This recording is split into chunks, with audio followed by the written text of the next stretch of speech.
बुखारी साहब, खबरें जो है वो मौसूल हो रही हैं कि जो इसराइल है उसने कह दिया है, पहले तो शमाली गज़ा को खाली करने का कहा था, अब उन्होंने कहा है कि आप जनूबी गज़ा भी खाली कर दें और मगरबी हिस्से में चले जाएं।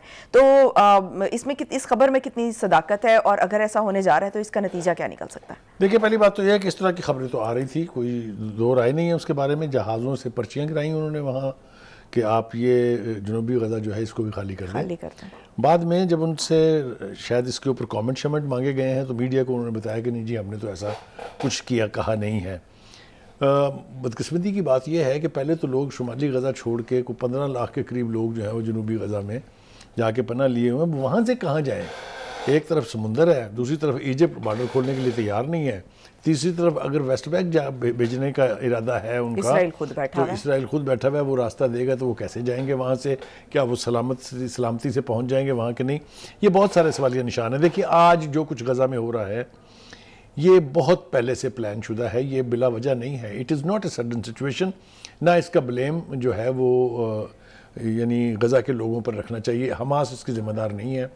जल्दी क्योंकि वक्त इस वक्त नहीं है, अगर आपको मैं याद दिलाऊं कि जो अरब स्प्रिंग थी जिसमें बहुत सारी पॉपुलर गवर्नमेंट्स के तख्ते उल्टे गए मुस्लिम दुनिया में और जिसको मुकम्मल तौर पर सपोर्ट किया अमेरिका ने, वो प्रिल्यूड था, वो इसकी तैयारी थी कि हुकूमतों में क्योस पैदा करके वहाँ पर उनको वीक किया जाए और वहाँ अनपॉपुलर रजीम्स जो ली जाए। मिस्र की मिसाल देख लीजिए कि अफ़गानुल मुस्लिमीन जो ब्रदरहुड के मुर्सी थे वो इलेक्टेड प्राइम मिनिस्टर था, किसी ने नहीं करने दिया उसको। यमन का हाल देख लें क्या किया है। सीरिया चले जाएं आप, हाफिज़ अल असद के ख़िलाफ़ जो कैंपेन थी और ख़ास तौर से जो अल नुसरा फ्रंट था, वो जो असल में लड़ने वाले थे फ़लस्तीन के साथ मिल के, फ़लस्तीनियों के साथ, इसराइल के साथ, उसका दाइश के हाथों किस तरीके से कलाकमा कराया गया है वो आपके सामने। 10 लाख लोग मार दिए सीरिया के अंदर। कौन कर रहा था? वो दाइश कर रही थी। और दाइश को कौन स्पॉन्सर कर रहा था, कौन फाइनेंस कर रहा था? अमेरिका बहादुर। क्या हमने ये खबरें नहीं सुनी थी जब हामिद करज़ई ने कहा था कि जी दाइश के लोग जो हैं उन्हें हेलीकॉप्टर के ज़रिए अफ़गानिस्तान में भेजा जा रहा है? तो ये सारा कुछ जो है ये अचानक नहीं है। हमास तो सिर्फ वाहद एक रेजिस्टेंस मूवमेंट है वहाँ जो फ़लस्तीनियों के हक़ के लिए लड़ रही है, और मैं समझता हूँ कि उनका कोई कसूर नहीं है, जैसा मैंने आपको तारीख़ के हवाले से बताया है। अब आ जाइए दूसरी तरफ जनाब, अमेरिका बहादुर जो है उनके ऊपर चूँकि इंटरनल प्रेशर बहुत ज़्यादा है। आपने देख लिया वहाँ कांग्रेस के अंदर क्या हुआ, आपने देख लिया वहाँ सेनेट के अंदर वो जो इमदाद पास करने का बिल था वो तब क्या हुआ। अब वो ये फरमा रहे हैं कि गज़ा पर कब्ज़ा इसराइल की बहुत बड़ी गलती होगी, ये बाइडेन साहब फरमा रहे हैं। 40 दिनों की तबाहकारियों के बाद 2 रियासतों का क़याम ही इसराइली फ़लस्तीन तनाज़ा का वाहिद हल है। तो अगर यही हाल है तो पहले जंगबंदी करा देना। जंगबंदी कराने में क्या हर्ज है? आप तो असला भेज रहे हैं उनको, और अब रिपोर्ट्स ये आ रही हैं कि खुफिया रास्तों से असला भेजा जा रहा है उनको। फाइनेंशियल मदद तो चलिए खैर वो हज़ारों तरीके से आ सकती है, लेकिन उनको असले की सप्लाई की जा रही है। आपने अपने बैरी बेड़िए जो हैं वो बहिरा रूम में भेज दिए हुए हैं ताकि अगर कोई बाहर का मुल्क रिएक्ट करना चाहे तो उसको रोका जा सके। तो ये सब कुछ जो वहाँ हो रहा है उसके लिए तो बस इसको सिर्फ बदकिस्मती और अनफॉर्चुनेट सिचुएशन व्हाइट हाउस के सामने जनाजे भी तो रखे जी। वो मैंने कहा है कि जो इंटरनल प्रेशर है वो चाहे बरतानिया हो, चाहे फ्रांस हो, चाहे कोई भी यूरोपीय मुल्क हो, कनाडा में भी इसी तरह से करके हुआ है। कनाडा में उन्होंने उसको जस्टिन ट्रूडो को खाना नहीं खाने दिया रेस्टोरेंट में। भाई शेम ऑन यू, और फ्री फ़लस्तीन, इस तरह के नारों का सामना करना पड़ा और उन्हें रेस्टोरेंट से उठ के जाना पड़ा। ये सारे वो इंटरनल प्रेशर्स हैं। अब आ जाइए पूरी दुनिया में जो मुजाहरे हो रहे हैं, आप देखिए अमेरिका के शहरों में रिकॉर्ड, तारीख का रिकॉर्ड कायम हो गया।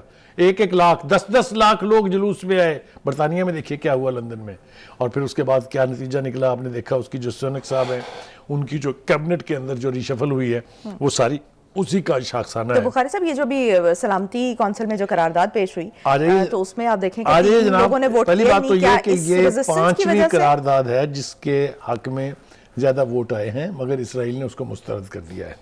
पहले 3 दफ़ा जो कोशिशें हुई थी उसके अंदर अमेरिका ने उसको वीटो कर दिया था। कहने का मतलब ये है कि कहीं से भी अभी फ़लस्तीनियों के लिए या उनके हक़ के लिए पॉजिटिव वाइब्स नहीं आ रही हैं। पूरी दुनिया के जो तरक्की याफ्ता ममालिक हैं वो सब जो हैं इंतहाई बेशर्मी, बेहिसी, बेहयाई और बेगैरती से इसराइल का साथ दे रहे हैं। और इसराइल जुल्म की वो दास्तानें रकम कर रहा है जो दुनिया की किसी बदतरीन जंग में भी नहीं हुई, चाहे वो फर्स्ट वर्ल्ड वॉर थी, सेकंड वर्ल्ड वॉर थी, उसके बाद हमने देखा इराक में क्या हुआ, अफ़गानिस्तान में क्या हुआ, वियतनाम में क्या हुआ। लेकिन ہسپتالوں کے اندر گھس کے تباہ کاریاں ٹینکوں کے ذریعے، مسجدیں شہید کر کے، جو لوگوں کے اوپر اندھا دھند بمباری کر کے، جو فاسفورس بم استعمال کر کے جو کچھ ہو رہا ہے، یہ میں آپ کو یقین دلاتا ہوں اس سے پہلے کبھی نہیں ہوا. اور یہ کتنے ظلم کی بات ہے کہ وہ جو سب سے بڑے مامے ہیں ہیومن رائٹس کے، وہ جو ٹھیکیدار بنتے ہیں، وہ خاموشی سے نہ صرف یہ دیکھ رہے ہیں بلکہ اسرائیل کی مدد کر رہے ہیں. مجھے جس بات کی سب سے زیادہ تکلیف ہے وہ یہ ہے کہ یہ مسلم ممالک جو ہیں، جن کے پاس آئے کی کمی ہے، نہ وسائل کی کمی ہے، ان کو کب شرم آئے گی، ان کو کب غیرت آئے گی، یہ کب محمد بن قاسم بنیں گے، یہ کب ٹیپو سلطان بنیں گے. مجھے نہیں سمجھ میں آتی کہ یہ کس چیز کا انتظار کر رہے ہیں. لیکن ایک بات میں جاتے جاتے کہہ دوں کہ اگر فلسطین کی بربادی ہوئی تو سکھ ان ممالک میں بھی ان کو نصیب نہیں ہوگا. ٹھیک ہو گیا بخاری صاحب وقت کم ہے. میں ڈائریکٹ سوال پہ آنا چاہوں گی کہ جو یہ ڈیفنس میں ایک کار ایکسیڈنٹ جس کو پہلے ہم سمجھ رہے تھے، وہ اب جو ہے جس کے بارے میں فائنلی یہ کہا جا رہا ہے کہ وہ حادثہ نہیں تھا، وہ ایک قتل تھا، اور یہ سوچی سمجھی ایک جو ہے وہ پلاننگ تھی. اور ابھی جو ہے وہ جیسے نگران وزیر اعلیٰ جو ہیں وہ پہنچے بھی ہیں ان کے متاثرہ فیملی کے گھر بھی، اور انہوں نے وہاں پہ بھی کچھ باتیں کی ہیں. تو میں چاہوں گی کہ وہ کیا اپڈیٹس ہیں وہ آپ ناظرین کے ساتھ شیئر کریں. دیکھیں، پہلی بات تو یہ ہے کہ یہ حادثہ نہیں ہے، صرف یہ قتل ہے، یہ ٹارگٹ کلنگ ہے، اس میں تو کوئی دو رائے نہیں ہے. اب میرے خیال سے اس کے اوپر اب بحث بند ہو جانی چاہیے. اب دیکھنا یہ ہے کہ اس سانحے کا نتیجہ کیا نکلتا ہے. کیا کلپریٹس جو ہیں وہ سزا کے مستحق قرار دیے جائیں گے کہ نہیں. ہمارے ہاں ہوتا یہی ہے کہ بڑی فیملیز کے جو بچے ہوتے ہیں وہ پھر دے گیٹ اسکاٹ فری. میں آپ کو ایک مثال، بے پناہ مثالیں ہیں. آپ کو یاد ہوگا کراچی کے اندر شاہ زیب کو قتل کیا گیا تھا. شارف جتوئی صاحب جو تھے، ان کے باپ کے پاس چونکہ پیسہ تھا، انہوں نے ان کے جو وارثین تھے، ان متاثرین تھے، جو ان کو بھی چپ کرایا. جو پولیس تھی اس کو بھی بیک فٹ پہ ڈالا. بیٹا صاحب امریکہ میں بیٹھ کے عیش کر رہے ہیں. کافی دیر تک وہ آپ کو پتہ ہے کہ ہسپتالوں کے اندر عیش کرتے رہے وغیرہ وغیرہ. تو یہ روایت ختم ہونی چاہیے میرے خیال سے. جس طریقے سے اس کے حقائق ہمارے سامنے آ رہے ہیں، لگتا یہ ہے کہ یہ بھی کسی دولت مند باپ کی بگڑی ہوئی اولاد تھی. پہلی بات تو یہ کہ ان کی عمر گاڑی چلانے کی نہیں ہے. یہ تو اس کے ساتھ تو وہی سلوک ہونا چاہیے جو پتنگ بازی پر جب پابندی لگی تھی تو یہ بھی طے ہوا تھا کہ جو بچہ چھوٹی عمر کا پتنگ اڑائے گا اس کی بجائے اس کے باپ کو پکڑ کے لے جائیں گے اور اس کو سزا کا مستحق قرار دینا چاہیے. میرے خیال سے یہاں بھی اسی قسم کا قانون ہونا چاہیے کہ جو باپ گاڑی کی چابی اپنے ایسے عمر کے بچے کو دیتے ہیں جو گاڑی چلانے کے اہل نہیں ہے، ان کو ساتھ گرفتار کر کے سزا دینی چاہیے. ہم جس سوسائٹی میں رہتے ہیں وہاں بھی اسی طرح کے 2-3 انسیڈنٹ اوپر نیچے ہوئے ہیں. اور وہاں پر بھی لوگوں کا بڑا کنسرن ہے. ریزیڈنٹس جو ہیں وہ یہ کہہ رہے ہیں کہ جناب یہ رہنے کی جگہ ہے، یہ یہاں پر کار کی ریسوں کے مقابلوں کی یا موٹر سائیکل کے ریسوں کے مقابلوں کی نہیں ہے. آپ حیران ہوں گے 9-9, 10-10, 11-11 سال کے بچے گاڑیاں اور موٹر سائیکل چلا رہے ہیں. تو یہ جو نئی ٹرینڈ ہے اس کو آپ ایک ہی صورت میں ختم کر سکتے ہیں کہ آپ اتنے اسٹینڈرڈ لاز بنائیں کہ اس سے والدین سمیت متعلقہ بچہ جو ہے.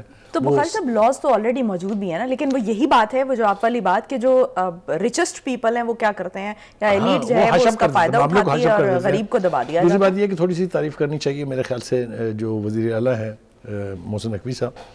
ایک تو یہ کہ وہ ہر کسی بھی سانحے کے متاثرین جو ہیں ان کے گھروں کو پہنچتے ہیں.